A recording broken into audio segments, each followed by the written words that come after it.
একদিন অমাবস্যার সন্ধ্যায় রাজকুমারী মালা এক গহীন জঙ্গলে পথ হারালো।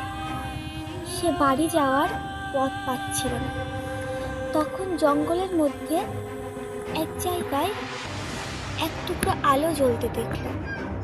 সে কিছুটা আশা পেল এবং যখনই সেই আলোটাকে অনুসরণ করতে থাকলো, সে গিয়ে পৌঁছালো এক প্রাসাদের সামনে।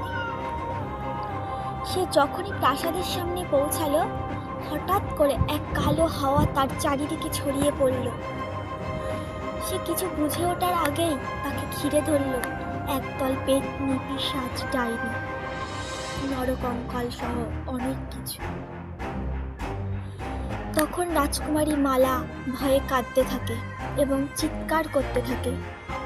গহীন জঙ্গলে তার চিৎকার কেউ শুনতে না পেলেও বনের দেবী তার চিৎকার শুনতে পায় এবং সেখানে পৌঁছয়। ঠিক যখনই ডাইনি তাকে আক্রমণ করতে যাবে, বনের দেবী তার জাদু বলে তাকে বাঁচিয়ে নেয় এবং সেখান থেকে উদ্ধার করে তার নিজের প্রাসাদের পথে পৌঁছে দেয়। Hi friends, please like and subscribe.